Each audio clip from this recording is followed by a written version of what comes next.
Hello dear students, BSc second year हम लोग पढ़ रहे हैं chemistry of transition series elements, first transition series elements, जिसमें आज पढ़ेंगे कैटालिटिक प्रॉपर्टीज। कैटालिटिक प्रॉपर्टी लिखिए, बीएससी सेकेंड, ठीक है ना। तो हम लोग पढ़ेंगे कैटालिटिक प्रॉपर्टीज। कौन सी property? Catalytic property. Catalytic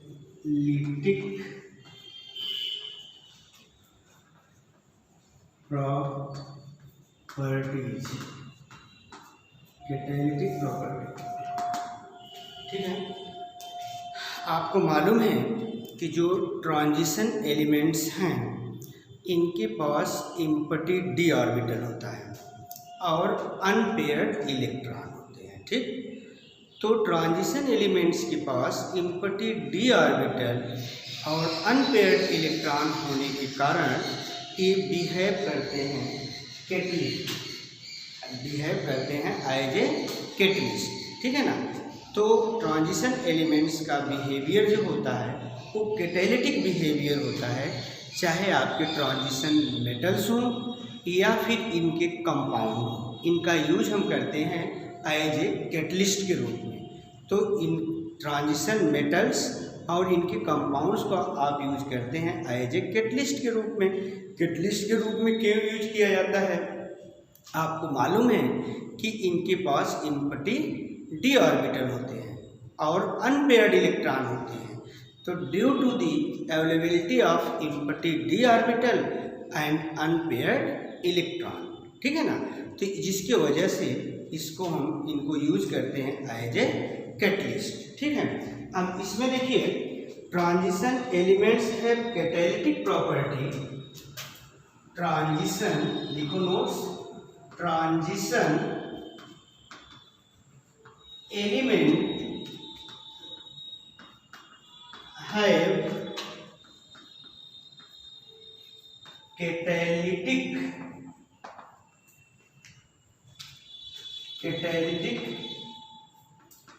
properties। अब देखो बेटा, transition elements have catalytic properties because, ऐसा क्यों हो रहा है? Because they have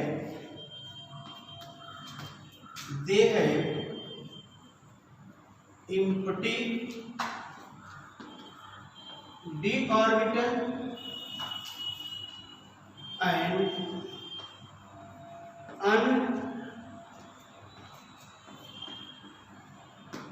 unpaired electron। अब देखो, ट्रांजिशन एलिमेंट्स है कैटालिटिक प्रॉपर्टी। ट्रांजिशन एलिमेंट्स की जो प्रॉपर्टी होती है वो कैटालिटिक प्रॉपर्टी होती है। क्यों? क्योंकि इनके पास एम्प्टी डी ऑर्बिटल होता है। कौन सा? एम्प्टी डी ऑर्बिटल और अनपेयर्ड इलेक्ट्रॉन होते हैं, ठीक है ना। कौन सा इलेक्ट्रॉन? Unpaired electron. तो अनपेयर्ड इलेक्ट्रॉन और एम्प्टी डी ऑर्बिटल होने के कारण ये जो है कैटालिटिक प्रॉपर्टी शो करते हैं, ठीक है ना। अच्छा, transition metals and there compound. Transition metal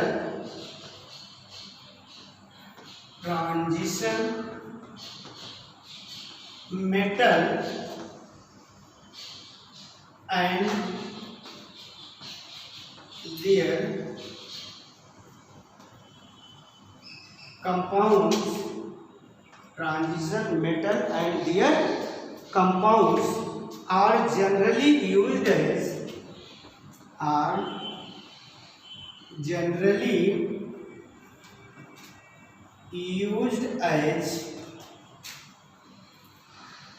catalyst। Generally used as catalyst. देखो बेटा, जो आपकी ये ट्रांजिशन मेटल है और ट्रांजिशन मेटल्स के जो कंपाउंड हैं, ये compound are generally used as a catalyst, ठीक है ना। in most of the homogeneous, in most of the homogeneous, most of the homogeneous and heterogeneous, homogeneous and heterogeneous catalyst, ठीक है ना। तो देखो आपको केवल ये बताया जा रहा है कि जो आपके ट्रांजिशन एलिमेंट्स हैं इनको और इनके कंपाउंड का जो यूज करते हैं आप वो कैटलिस्ट के रूप में करते हैं, ठीक है ना। कैटलिस्ट के रूप में क्यों करते हैं? क्योंकि इनकी प्रॉपर्टी जो होती है वो कैटालिटिक प्रॉपर्टी होती है। कैटालिटिक प्रॉपर्टी क्यों होती है? क्योंकि इनके पास इम्पॉर्टेंट डी ऑर्बिटल होता है और अनपेयर्ड इलेक्ट्रॉन होते हैं। तो इम्पॉर्टेंट डी ऑर्बिटल और अनपेयर्ड इलेक्ट्रॉन के कारण इनकी जो प्रॉपर्टी होती है वो कैटालिटिक होती है और ट्रांजिशन मेटल और ट्रांजिशन मेटल के जो कंपाउंड्स होते हैं उनको हम यूज़ करते हैं एज ए कैटलिस्ट, ठीक। अब इसके बाद देखिए एग्जाम्पल, ये देखिए एग्जाम्पल। अच्छा एक चीज और यहाँ पर देखिए, एक है होमोजीनियस, क्या है? Homogeneous and heterogeneous. तो होमोजीनियस और हेट्रोजीनियस आप जानते हो कि जब कैटलिस्ट और रिएक्टेंट दोनों सेम फेज में होते हैं, उनकी प्रावस्था सेम होती है, तब उसको हम होमोजीनियस बोलते हैं, और वह रिएक्शन जिसमें कैटलिस्ट और आपका रिएक्टेंट जो है वो डिफरेंट फेज में होते हैं, जैसे रिएक्टेंट अगर आपका लिक्विड है और कैटलिस्ट आपका सॉलिड है तो उसको हम हेट्रोजीनियस कहेंगे। अगर कैटलिस्ट भी लिक्विड है, रिएक्टेंट भी लिक्विड है, तब उसको हम क्या कहेंगे? होमोजीनियस कहेंगे, ठीक है ना। तो जब रिएक्टेंट और कैटलिस्ट दोनों सेम फेज में हो, ठीक, तो उसको हम होमोजीनियस बोलते हैं, और जब रिएक्टेंट और कैटलिस्ट दोनों डिफरेंट फेज में होते हैं तब उसको हम हेट्रोजीनियस बोलते हैं, ठीक है ना। अब देखिए example, production of ammonia by Haber process. देखो production of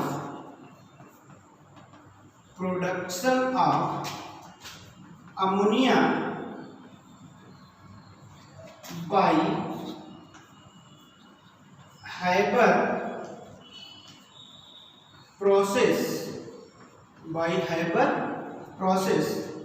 production of ammonia by hyper process is catalyzed by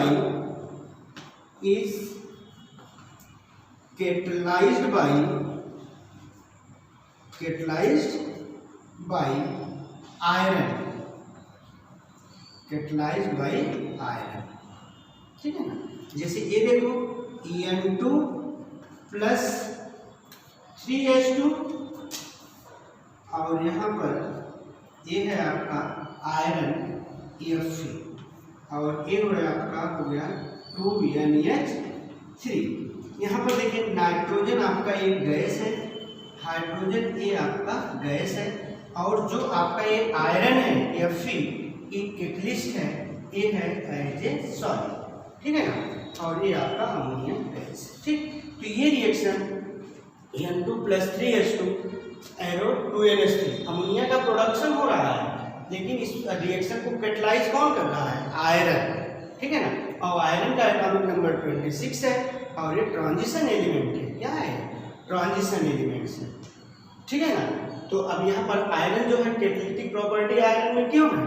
क्योंकि आयरन के पास इम्पॉर्टेंट डी ऑर्बिटल है और अनपेयर्ड इलेक्ट्रॉन है, ठीक है ना, इसलिए कैटालिटिक प्रॉपर्टी, ठीक। कैटलिस्ट। अब इसके बाद सेकेंड एग्जाम्पल देखिए, जैसे है आपका second example, production of water from the reaction between, example 2 और एग्जाम्पल फर्स्ट। ठीक है ना। अब एग्जाम्पल 2 में देखिए, production of water from the reaction, production of water from the reaction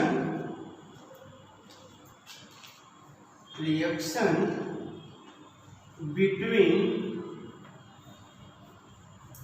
hydrogen and oxygen is catalyzed by platinum, Pt, ठीक है ना। अब देखिए 2H2 प्लस O2 एक हो जाएगा आपका 2H2O, और इस रिएक्शन को कैटलाइज कौन कर रहा है? प्लेटिनम, और प्लेटिनम आपका ये क्या है? सॉलिड है। ऑक्सीजन गैस है, ये आपका गैस है, ठीक।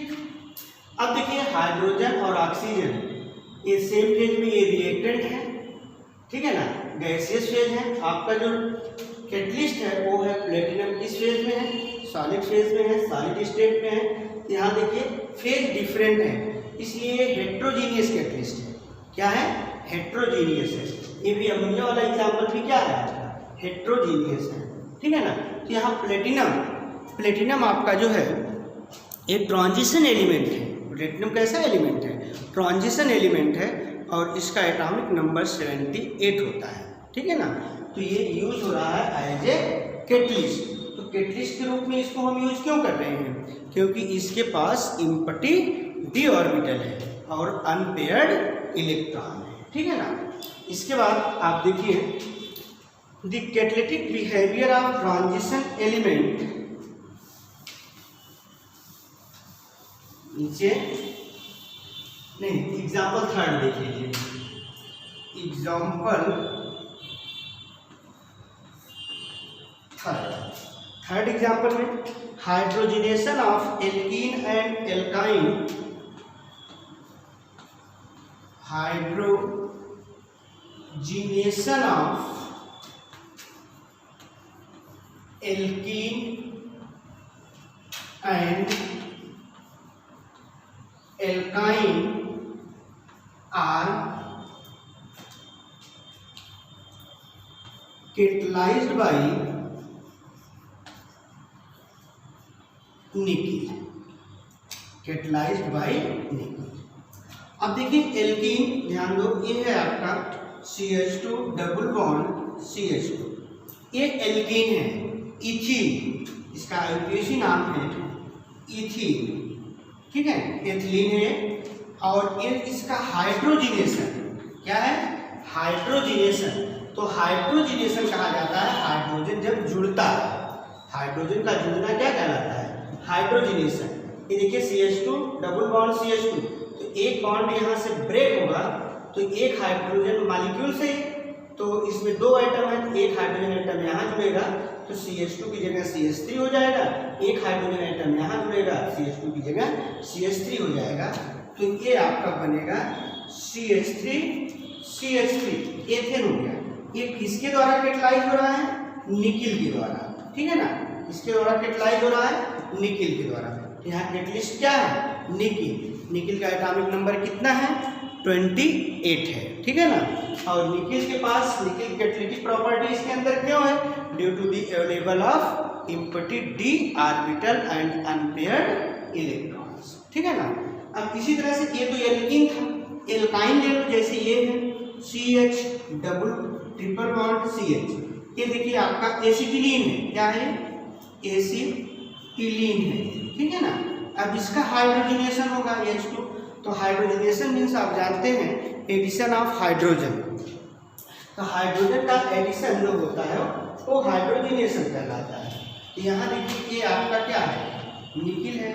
निकिल है जे सॉलिड कैटलिस्ट, अब यहाँ पर देखो ये ट्रिपल बॉन्ड है, अब इस ट्रिपल बॉन्ड में से एक बॉन्ड टूट जाएगा तो डबल बॉन्ड बचेगा, एक हाइड्रोजन एटम यहाँ जुड़ जाएगा CH CH2 हो जाएगा, एक यहाँ जुड़ जाएगा CH से क्या हो जाएगा CH2 हो जाएगा। ये हो गया CH2, डबल बॉन्ड क्या हो गया CH2, ये बन गया आपका इथीन। ठीक है ना, तो आप लिखे क्या है कि hydrogenation of alkene, hydrogenation of alkene and alkyne is catalysed by nickel. तो ये देखिए इथीन आपका ये एल्कीन है, ये क्या है एल्कीन है, और ये क्या है एल्काइन है। ठीक है ना, तो अब यहाँ पर ये निकिल क्या है आपका कैटलिस्ट है।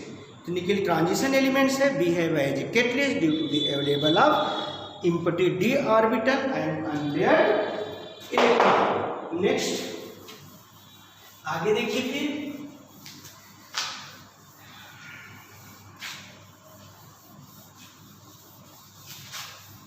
इसके बाद क्या है, the catalytic behaviour of transition element, the catalytic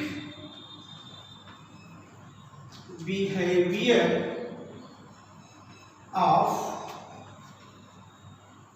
transition element, the catalytic behaviour of transition element increases with increase in surface area, increases with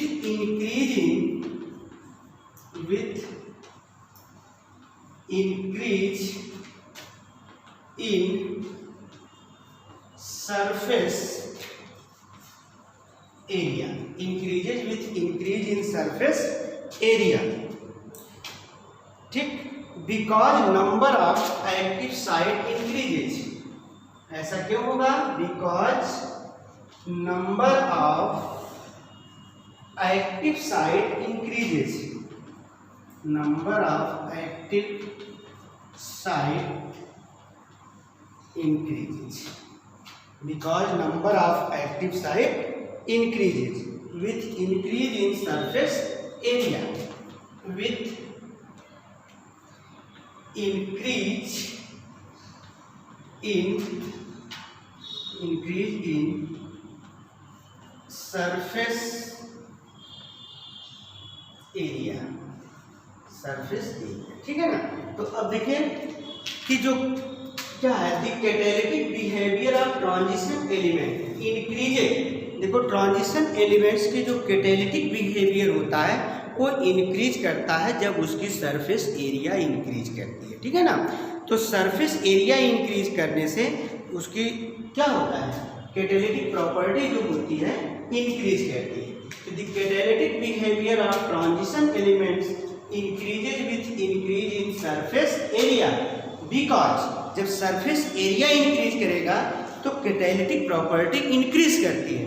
increase क्यों करेगी, क्योंकि एक्टिव साइट इंक्रीज करेगा। क्या इंक्रीज करेगा एक्टिव साइट। एक्टिव साइट का मतलब होता है कि जिस पार्टिकुलर पॉइंट पर रिएक्टेंट का एडजॉर्प्शन होता है तो उसको बोलते हैं एक्टिव साइट। ठीक है ना, तो एक्टिव साइट इंक्रीज करता है।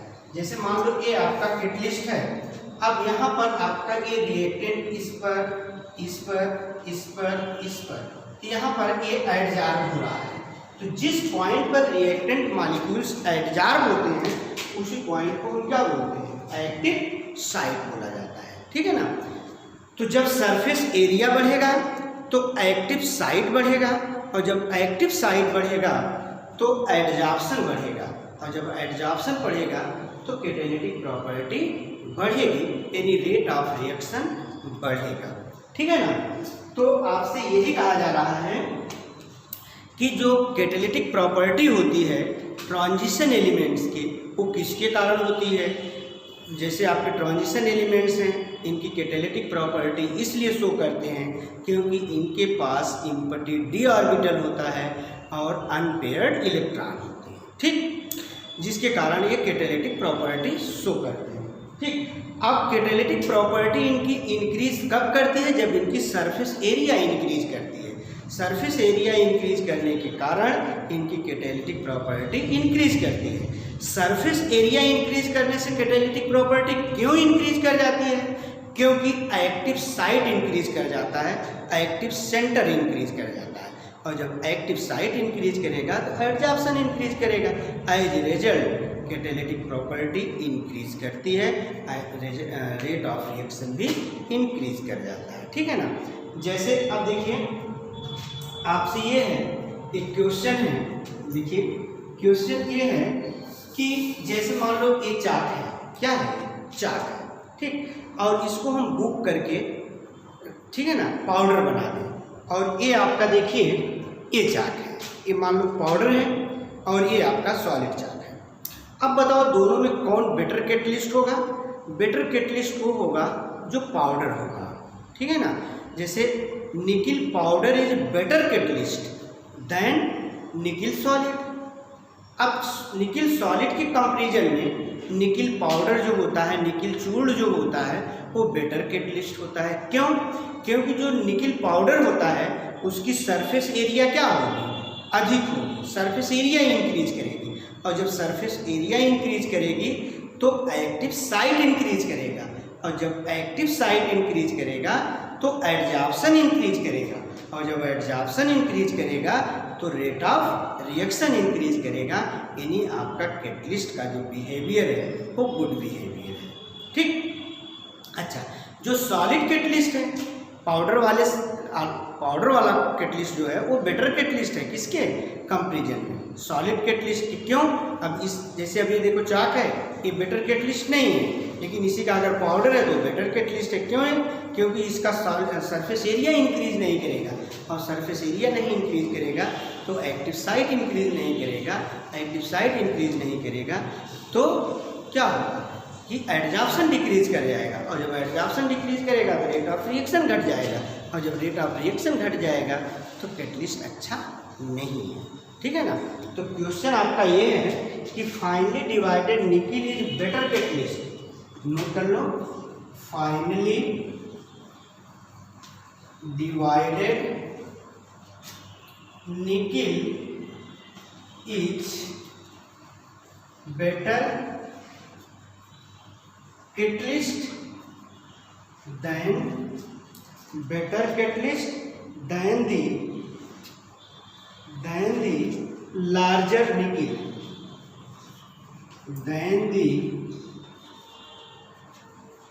larger nickel, अब इसका आंसर आप अपने मन से लिखिएगा, हम बता दे रहे हैं कि finally divided nickel is better catalyst. Divided nickel मतलब जो निकिल पाउडर है, निकिल का जो चूर्ण है वो बेटर कैटलिस्ट है किसके कंपैरिजन में? लार्ज निकिल के कंपैरिजन में। क्यों? क्योंकि जो आपका डिवाइडेड निकिल होगा, ठीक है ना, इसकी सरफेस एरिया इंक्रीज करेगी, और जब सरफेस एरिया इंक्रीज करेगी तो एक्टिव साइट इंक्रीज करेगा, और जब एक्टिव साइट इंक्रीज करेगा तो एडजॉर्प्शन इंक्रीज करेगा, और ये निकिल जो है वो बेटर कैटलिस्ट होगा। ठीक है ना। In comparison to larger nickel के कंपैरिजन में। क्यों? क्योंकि लार्जर निकिल में सरफेस एरिया इंक्रीज नहीं करेगा पाउडर के कंपैरिजन में। ठीक है ना, इसलिए बेटर कैटलिस्ट नहीं होगा। Thank you very much. जो ना समझ में आए बेटा उसको आप पूछ सकते हैं, चाहे फ़ोन करके पूछ लीजिएगा, चाहे व्हाट्सएप पे मैसेज करके पूछ लीजिएगा। ठीक है ना।